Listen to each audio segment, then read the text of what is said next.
Thanks for tuning into Digital Marketing Musings. Today we're joined by Melissa Reilly and Kristina Venieri to talk about insights from some recent Merkle publications, the 2021 Q3 Digital Media Report and the 2022 Q1 Media Insights Report. I can't believe we're talking about the end of 2021 and the beginning of 2022. This year has just completely flown by, and this is actually our last episode of our season. So just crazy, crazy, crazy. It is crazy, right?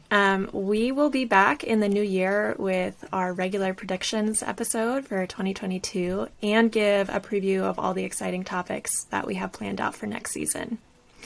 To introduce our guest today, Melissa Reilly is an Associate Director of Marketing Communications at Merkle.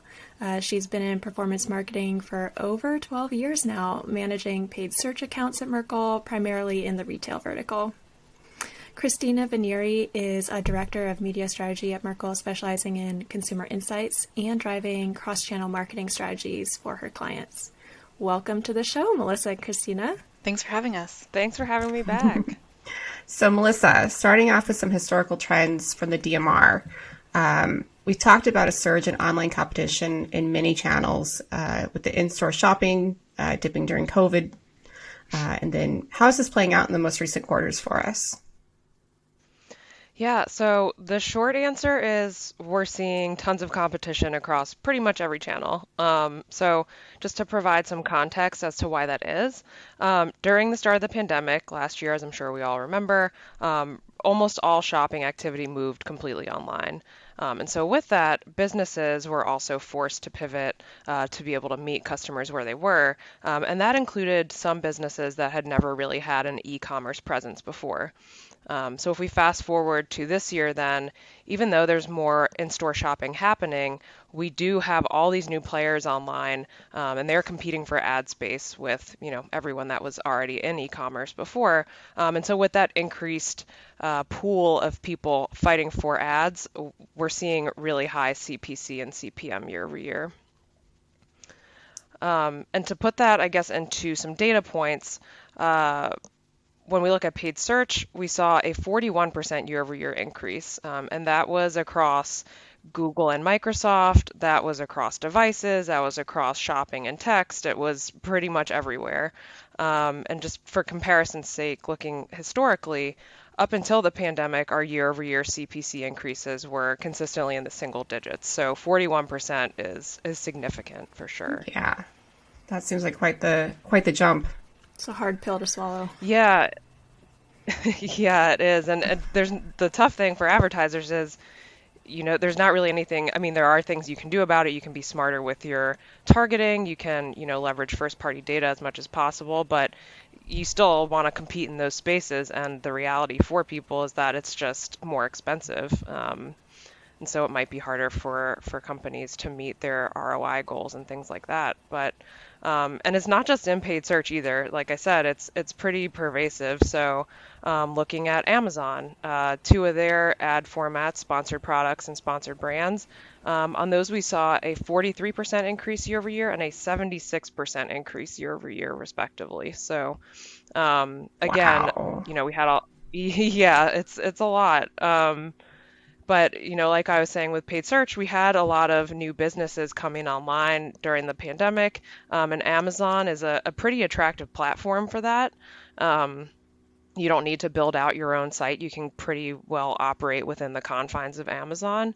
So I think there are a lot of new players there as well that are competing for ad space. So all of this is kind of making me wonder, how is this impacting emerging channels like social commerce and then also advertisers' appetite for investing in new sources of relevant consumers?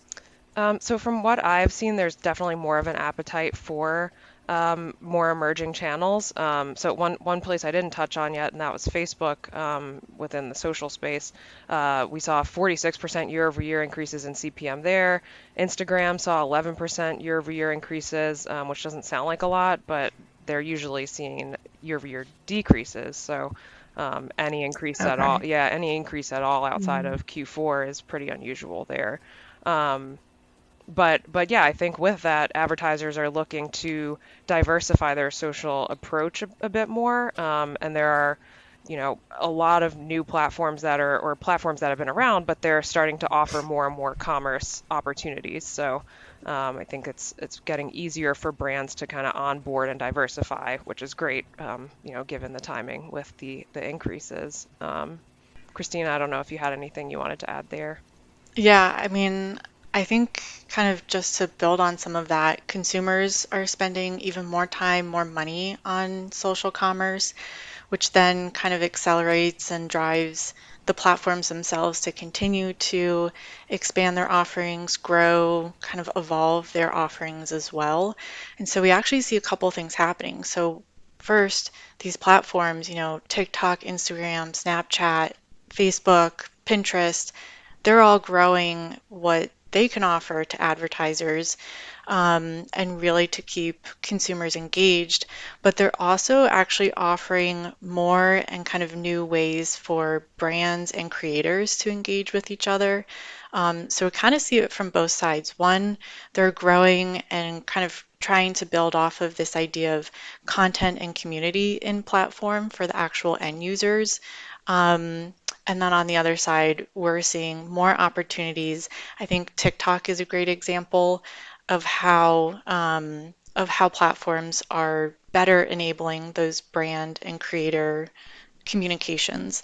So in their recent TikTok world, they started to announce some of these areas where you can first start to identify these creators or influencers that would be good brand partners for you, as a brand. Um, but then it goes to the next level, even where, all right, we've identified this new creator that we want to partner with. Now we're actually building content together. And we have kind of this space within TikTok to collaborate, to create these new, posts or videos or anything like that, and make sure that both parties are on the same page. Um, I would call out Instagram also. I think they're doing some really kind of interesting things.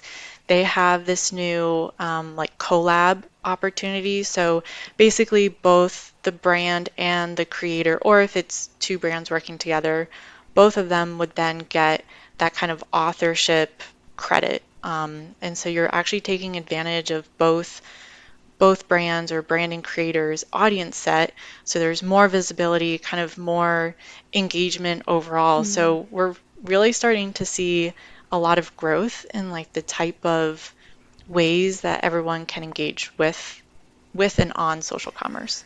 I don't know if we would have any stats around this, but maybe you have an opinion to share. I've seen NPR had, at least for, I think it was Planet Money, had hired their own TikTok creator kind of in-house to create all this content for them.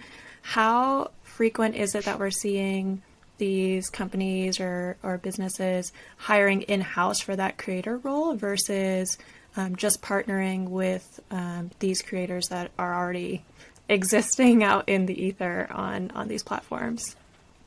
Yeah, that's a good question. I don't have a stat for that specifically, but I think we see both kind of happening. I think it takes a brand to have a truly creative vision, and they really have to know what they want from, I think TikTok in particular, that is kind of unique because you can't just go on TikTok and try to sell a product or a service. You really have to have an authentic voice on it and kind of drive engagement first and foremost. So if you have a really specific or unique voice that you want out there on TikTok, maybe they are going and hiring someone to do that in-house. But I do see a lot of brands. I think a lot of our clients even are starting to partner with creators or influencers that either have a following already on TikTok or they're well known and they would be relevant for that audience. And they're working together to create something that they know will be engaging. Maybe it's already seen some success, by working with this creator on a different social media platform, or they have a really strong following somewhere else. So they know there's, a little tried and true practice going on there. Cool. So Melissa, let's talk about COVID's impact on digital media a little bit more. So how are consumer behaviors impacting other metrics that we've seen across our advertiser set? So like if there's anything around shopper behavior aligning to COVID case numbers or, mobile usage rates being higher than ever, is there anything else to share from that perspective? Yeah, I think a big one that you called out is shopper behavior kind of changing depending on what's happening with COVID. So, looking at Q3 in particular, we saw some interesting trends from month to month within the quarter. So, what we'd expect to see at this point is if people are feeling a little bit less safe, less willing to venture out, that we might see more online activity happening for retail versus, in store.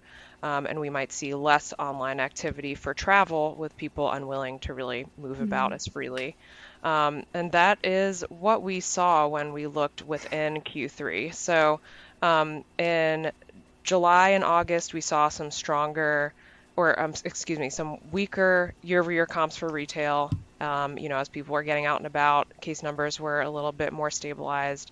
And then come September, we actually saw online year-over-year performance for retail increase. And the hypothesis there is that perhaps people were turning more online as the Delta variant became more prominent across the country. And then within travel, we saw kind of the opposite trend. So in the summer months, we saw stronger year-over-year performance. People were getting out, taking those vacations that they had maybe put off for a while. And then in September, we saw weaker year-over-year performance in travel as there was maybe a little bit more hesitancy around traveling, taking vacations with Delta. I do want to note that this is really just like a correlation observation type relationship. There are certainly other factors that could have been at play, things like seasonality.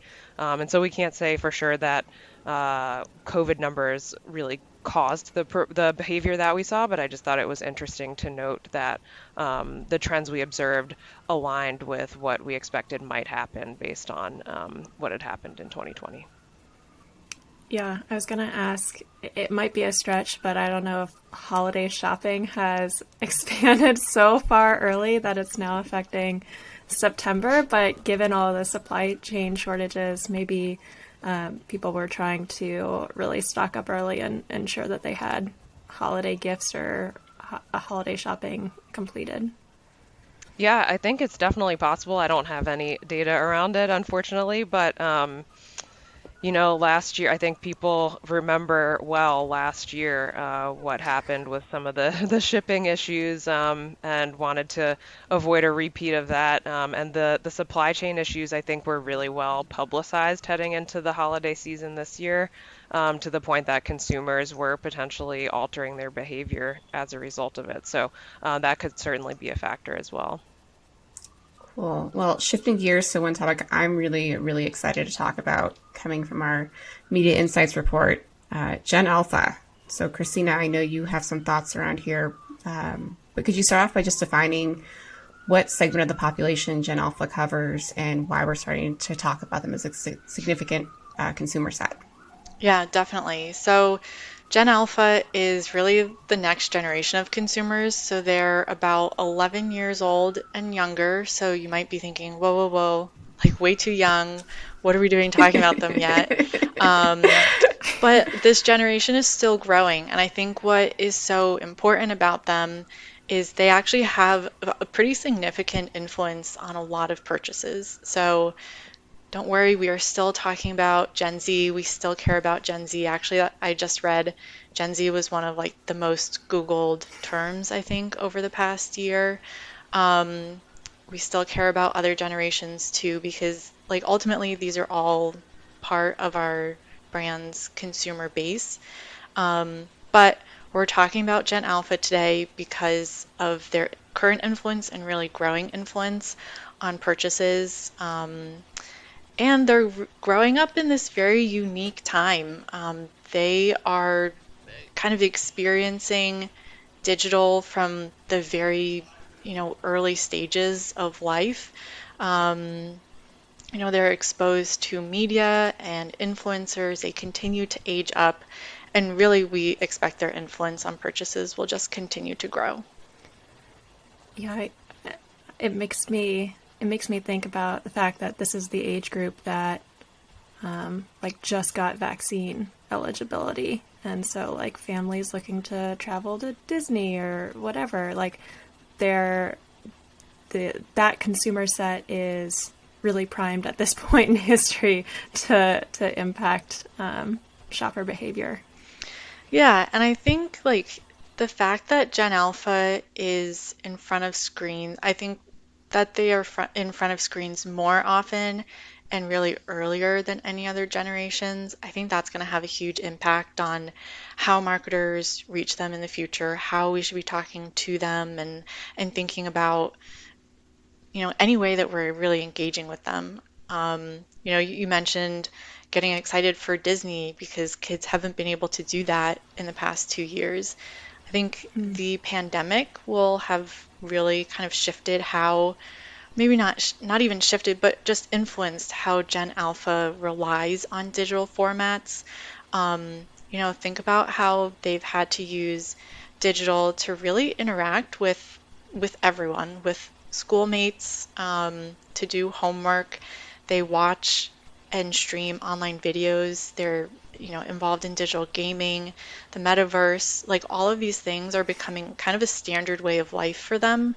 So I think their demand for tech innovation, their demand for really strong online experiences will be even higher than we've seen even for Gen Z and millennials.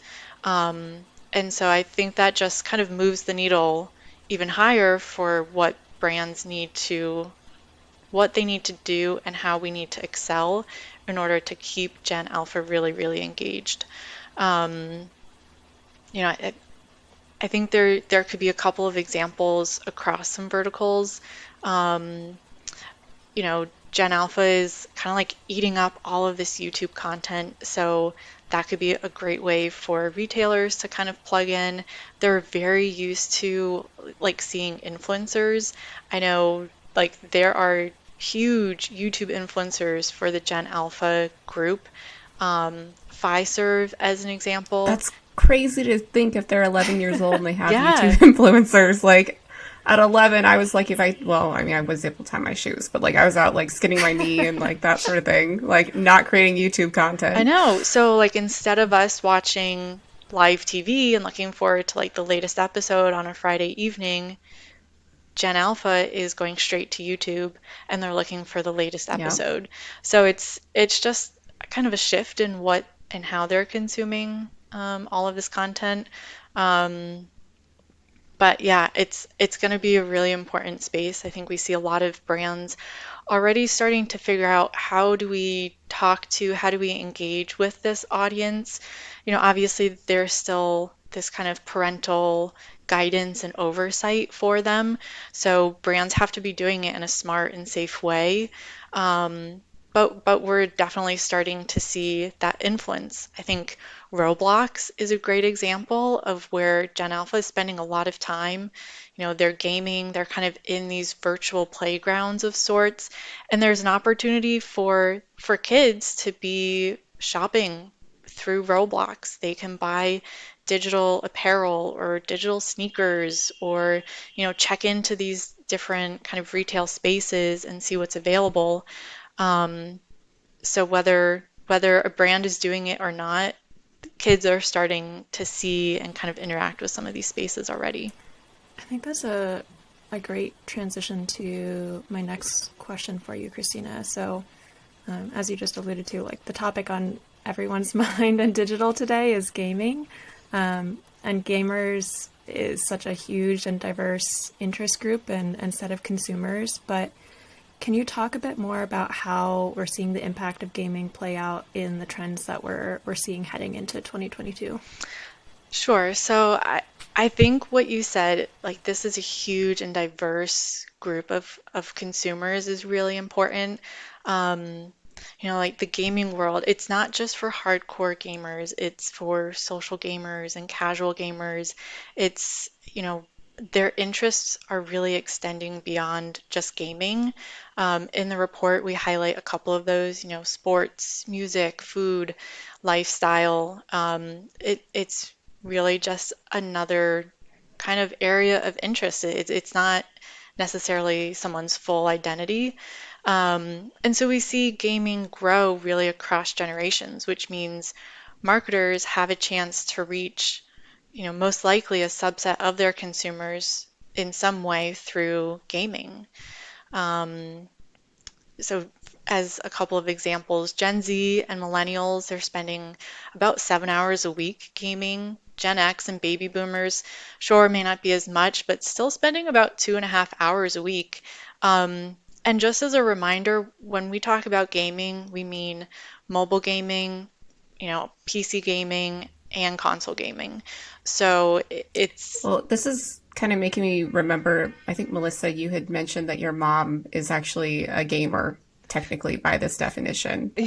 Yeah, exactly. I was actually going to jump in and just echo the point about the diversification of this audience.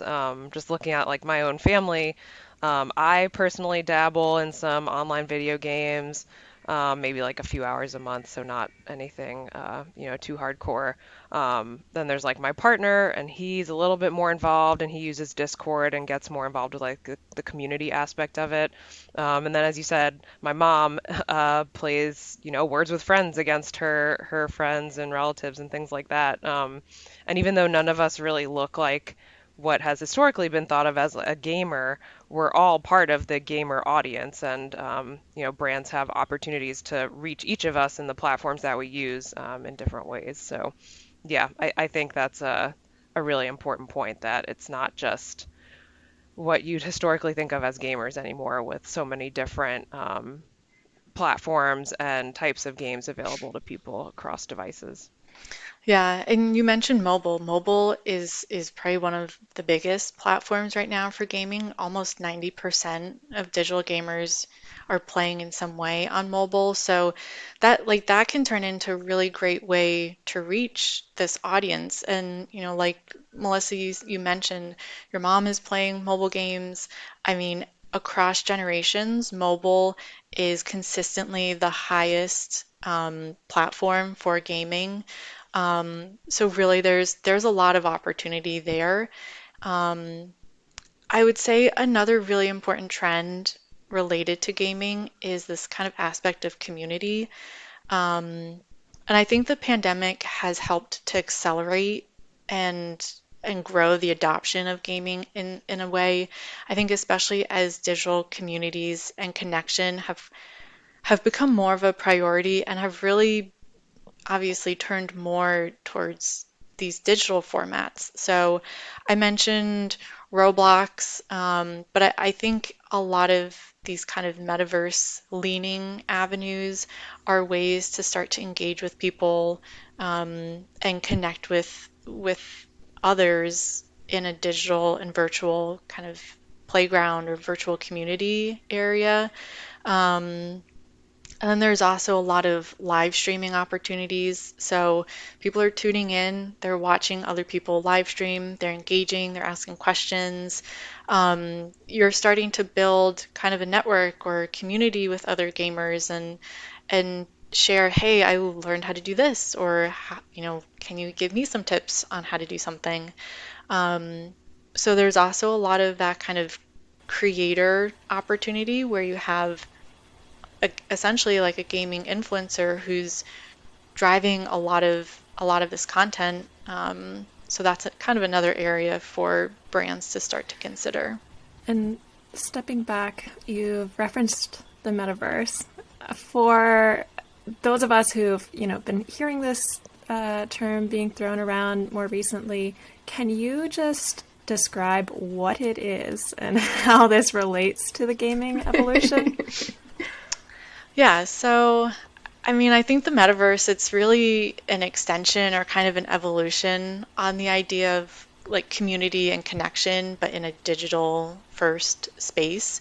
Um, and I think the metaverse conversation around the metaverse has just exploded after Facebook's rebrand to Meta. I think that obviously existed before that big announcement, but it has just accelerated and everyone is talking about the metaverse now. there were definitely some developments before this. So Oculus, which is a Facebook brand, Roblox, Minecraft, Epic Games, like there have been plenty of other players that have started to kind of build their own version or idea of the metaverse. And so I think what is so interesting about the metaverse is we've kind of started to think of it first as this gaming area, but it's really evolving beyond that, and it's much more inclusive or comprehensive. And so there's elements of entertainment and social experiences. For example, Fortnite has hosted a variety of artists and held virtual concerts, Marshmello, Ariana Grande. You can travel the world on Oculus. You can watch basketball games. So there's a lot of these kind of unique or different experiences that can happen in the metaverse now. It's not exclusive to gaming, really. And it's a place that you can interact with other people. You can kind of change your avatar. You can make purchases. So really, it's kind of, it goes beyond just gaming now. It's concert venues, it's offices, it's virtual communities. So there's kind of a lot of evolution, and I think this is just the beginning. We'll see even more updates and changes and new definitions for what the metaverse is in months and years to come. So going back to the trends that we're seeing with Gen Alpha and Gen Z, what are, these generations, as you referenced, they're brought up with a digital world right at their fingertips. How are they impacting the gaming world and pushing how this metaverse is incorporated into, their real life? Yeah, so I mean, both Gen Alpha and Gen Z are growing up with tech literally at their fingertips. I think Gen Alpha especially will be accustomed to having advanced tech, so things like AI, machine learning, biometrics, like these will be in every modern device that they interact with. So when we think about generations and gaming or the metaverse, I think their comfort with things like digital currencies or NFTs, essentially assigning value to something virtual, I think these will all just be a given. It will feel so seamless to them that it could almost be like an extension of their identity. So, I think we talked a lot about different aspects or reasons to care about gaming and the metaverse and how these are all kind of coming back to our audience. But ultimately, these are all opportunities to continue to engage with audiences, especially Gen Alpha and Gen Z.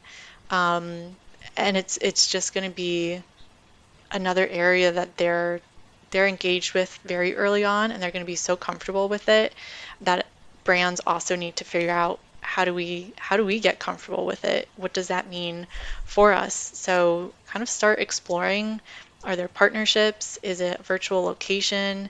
Is it a digital product or good? Are you trying to just, sell something or drive engagement? I think brands have a lot of questions to kind of ask themselves before diving headfirst into some of these new spaces. These are heavy questions. I don't know if it makes everyone else shiver in what the future looks like. I feel like I have cold water running down my spine right now, but it is the new reality, I guess.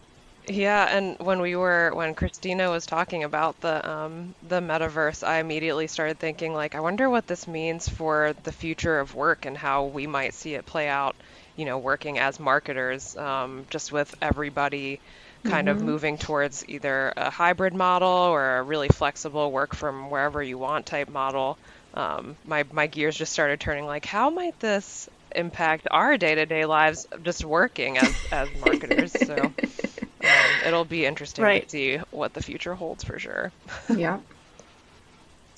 Very cool. Well, one thing as we're talking about the metaverse and the future of all this, and it's also a kind of persistent theme that's been coming up in our show, is this idea of of privacy updates and how the continued regulations and changes are kind of impacting digital. I know we've had a couple episodes with the Island Wheel Dryer about the cookieless future and all of those sorts of things. So, Melissa, how are you seeing these changes impact the data that we saw across our advertiser set in Q3? And then Kristina, just kind of queuing you up now, trying to get a sense of the trends that we're expecting in 2022.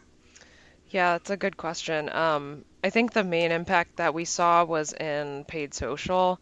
At this point, Amazon and paid search haven't really seen a ton of impacts from privacy updates. But Facebook and Instagram is where we're really seeing some privacy impact. So what we're seeing there is that with less trackability, advertisers are having to work with smaller targeting pools. And with smaller targeting pools, it's a little bit more lucrative. They're needing to raise bids in order to compete for those impressions. On top of this dynamic that I was talking about earlier with more businesses going online and more people entering that space, Facebook and Instagram are like additionally dealing with more limited targeting pools to fight over. And it's kind of compounding what we're seeing in terms of increased CPM year over year for both of those platforms. So we're also seeing less reporting visibility with some of the privacy changes. And so that doesn't necessarily translate to direct impact, but if advertisers set goals in 2020 for maybe year-over-year growth, for example, and then they're unable to track as much revenue, tie as much revenue back to their marketing activities as than they previously were, they may be needing to spend more to push more to hit those revenue targets that they had set, if that makes sense. Yeah, and I think as part of that, you mentioned Facebook and Instagram. I think, those are obviously good examples of walled gardens, which is going to kind of play an increasingly important role, I think, in 2022 and beyond, as privacy concerns continue to increase and visibility into an individual consumer kind of continue to decrease. There's going to be an emphasis, even more emphasis, on first party data. So whether you're collecting it through email signups and pop-ups on the website, or kind of figuring out what is that traded value that you can offer someone and kind of incentivize them to give you their email address in exchange for something else. Is it a sweepstakes? Is it a promotion for their first purchase or for a repeat purchase, something like that? I think we're going to see more of those types of tactics. And then the second, we started talking about those walled gardens. That's going to be an important piece of the puzzle as well, because if you can't activate against your first party data, you really need to be leveraging these walled gardens and use their information and what they know about consumers and visitors. So I think there's going to be a rise in all of those things, more or increased reliance on contextual targeting, really trying to understand what someone is trying to get out of, when they're visiting a website. And does it make sense for you to show up there as, under your brand? Or is there a better opportunity somewhere else? So I think first party data, walled gardens, more kind of contextual understanding and targeting, I think those will all be really important for 2022 and beyond. Very true. Very true. Cool. Well, thank you, Kristina and Melissa, for joining us today. Super glad to have you guys on. I feel like we've gone through a lot of really good information, from Gen Alpha to we were just talking about with privacy, to just trends that we've seen over the past few quarters and what we're expecting to the beginning of 2022. So again, thank you. Thank you so much. Thank you. Yeah, thanks for having us. That brings us to the end of our last Digital Marketing Musing episodes of Season 1. If you have an idea for a future episode, we'd love to hear it. Just drop us a note at digitalmarketingmusings@merklelink.com. And as always, don't forget to hit that subscribe button and rate and review our show. It definitely helps others find us. And please be sure to tell a friend about us. Season 2 will be launching in early 2022. Can't wait to visit with you all again. We have a whole bunch of exciting new episodes and topics that we can't wait to share. And until then, I'm Andrew McCartney. And I'm Gaia Reed. Bye.